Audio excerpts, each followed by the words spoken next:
Trigger by Cliff Howe. Tom Malloy waited.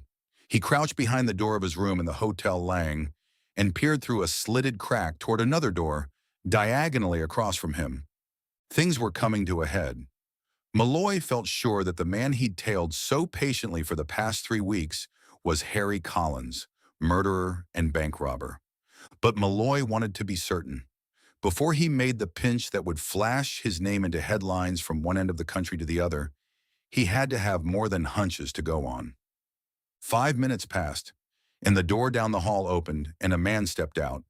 He was big, fat, prosperous appearing, with rounded, pudgy features. He looked more like a wealthy businessman or successful salesman than a crook. There wasn't much about his flabby features to remind Malloy of the thin-faced, cold-eyed killer, Harry Collins. But Malloy knew what a fattening diet plus plastic surgery could do. He knew that Collins was one of the cleverest criminals at large, as well as the most ruthless. He had tailed the man before him, now registered in the Hotel Lang as Harry Johnson, for 3 weeks. And when Johnson turned and walked down the hall, Malloy caught a faintly familiar swagger and an aggressive tilt to the fat neck that made him grip his gun. He waited till the other was out of sight, waited till the grilled door of the elevator around the corner clicked open and closed. Then he darted from his own room, stole across the corridor, and drew out a master key that he had borrowed from the chambermaid that morning. He stepped into Johnson's room and closed the door behind him.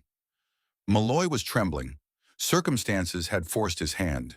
He was certain that Harry Collins was getting ready to skip the country for good. He wanted to see what was in the 2 big suitcases that a bellhop had brought to Collins' room. The packets of currency, stolen at the time of the biggest bank robbery that Collins had engineered, had never turned up. They were fresh from the treasury, and their serial numbers were known. Malloy clicked on his own small flashlight, leaving the overhead bulbs unlighted, and went to the big closet near the head of the bed. The suitcases were there, and Malloy drew them out. Their heaviness disappointed him. Bank currency surely wouldn't weigh as much as that. He was breathing hard as he undid the straps. He fussed with the small lock for nearly 5 minutes before a pair of miniature pocket tweezers with fishhook jaws did the trick. But the contents of the suitcase disappointed him even more than the weight. Shoes, pair after pair of them, of all sizes and shapes and colors. Nothing, it seemed, but a salesman's samples.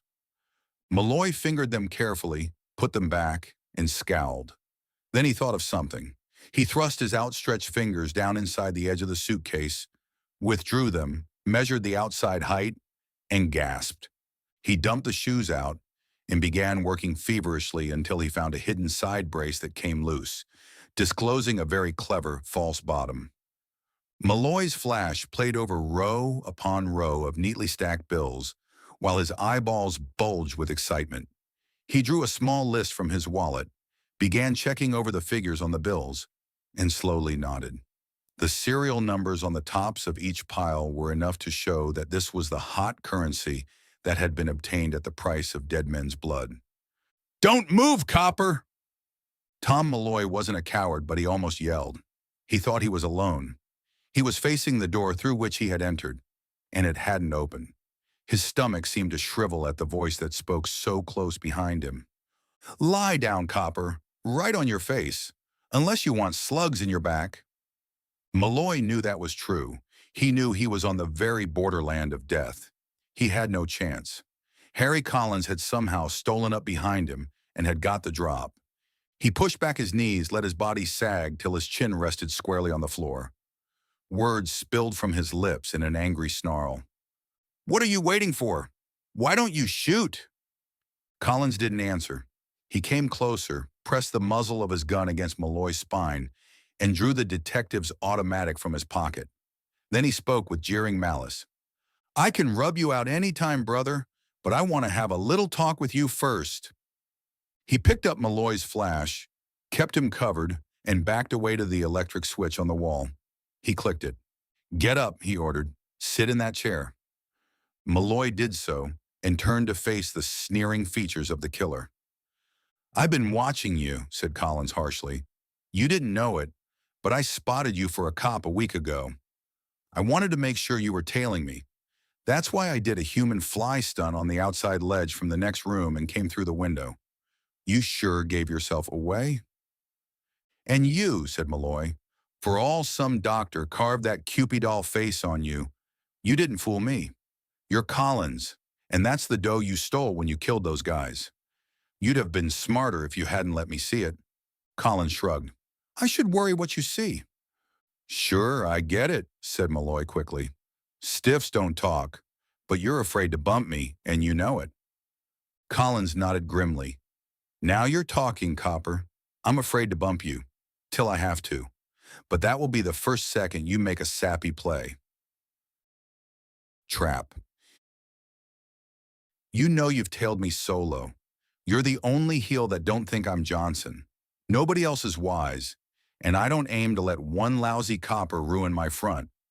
I can't leave you here because when they find you, it might start investigations. I'm Johnson, the shoe salesman, see? And I'm lambing out of this country. But get this, pal." Collins leaned forward, the black snout of his automatic leveled at Malloy's heart. "I've shot my way out of tough spots before, and I'll do it again. Anytime you make me." "Yeah," said Malloy softly. "Yeah, I'm taking a train for the coast soon, and you're coming with me." Collins rose. He threw a light gray coat over his arm and right hand, keeping the muzzle of his automatic trained on Malloy through the fabric. "I'll be worth losing that dough to smoke you, Copper." Malloy knew it. He knew that Collins had killed on occasion just for the fun of it. He obeyed quietly when Collins told him to pack up the suitcase and strap it. He picked up both cases. With Collins walking behind him, he went down to the hotel lobby. A taxi bore them to the railroad station. Malloy sensed that death was at his elbow. The look in Collins' eyes told him that Collins was ready to shoot any moment, ready even to lose the stolen fortune, to kill the man who had seen through his disguise. They took seats in the waiting room. Collins pressed the gun under his coat against Malloy's back. "Look natural, Copper. Take that scared squint off your mug, or I'll have to plug you. I wouldn't mind the publicity at all." He made a specialty, Malloy knew, of shooting men down in cold blood in public before he had disappeared and assumed his facial disguise. The crowd in the big terminal wouldn't stop him once he decided it was necessary to rub Malloy out. Malloy set the heavy suitcases down. He waited a moment, looked about him, then drew a trembling hand across his face. "You give me the jitters," he gasped. I can't look natural. I need a smoke." "Smoke then, Copper." Collins thrust a packet of cigarettes at Malloy. The detective took one, got it going, and drew smoke gratefully into his lungs. He breathed out a big cloud, straightened a little. "That makes me feel better," he said. Collins watched him hawk-like, while the big hands of the station clock crept on toward train time. "Get through with that butt, brother. Pick up them trunks now and get going." Malloy took one more puff. It was he who got the first glimpse of the figure coming toward them. He'd been watching out of the corner of his eye. "There's a harness bull," growled Collins. "Don't move, Copper, till he goes by." But the cop didn't pass them. He came straight forward frowning, peering sharply out from under his visored cap, and Collins's nerve broke under that stabbing stare. "He's spotted me too, and he's asking for it. Okay, here goes." Malloy leaped as Collins swung his overcoat and the gun. He leaped forward, straight at Collins, and clutched the killer's arm. A muffled report sounded. A bullet struck the tiled floor close to the cop's feet and whined away. People screamed, jumped up. The cop lunged forward. Malloy hardly noticed. He was busy fighting and cursing, lashing fury of a man he had on his hands. Collins was trying to swing the gun at him now, trying to blast his body with flying lead. Two more shots sounded, coming so close that Malloy could feel the heat of bullets against his side. Then he got Collins close, tripped him, and they went down in a fighting heap. Collins wouldn't stay quiet till Malloy had landed a quick short-arm blow straight to the point of his chin. That dazed him. His fingers under the coat relaxed a little, and Malloy snatched the weapon out of his hand. He pointed it at Collins' chest, and Collins lay still. The cop bawled orders. "Quit it!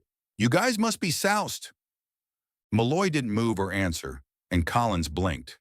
He tried to heave up, but Malloy held him, still keeping the muzzle of the gun against his chest. Collins mouthed more curses suddenly. I get it. You guys are working together. I'll burn you both for this. The cop said, What's the matter? Are you crazy? I never saw either of you mugs before. It's a lie, screamed Collins. Tom Malloy let a bleak smile twitch his lips. Careful, Collins. Never tell an officer he's lying. Might get you into trouble. You're guilty as hell, and you thought he'd spotted your disguise the way I did, so you just blew up. But he didn't want you. If you just kept your head and hadn't blabbed, you'd have been all right. You did just what I hoped, though. Gave me the break I needed. Yeah, muttered Collins. Sure, this is a pinch by proxy. That butt, the cop was after me, not you. He wanted to ball me out proper. Malloy raised his hand and pointed. Collins, the killer, turned his head in wonder and stared at the sign on the wall that was close beside them, plain for all to see. It said, no smoking.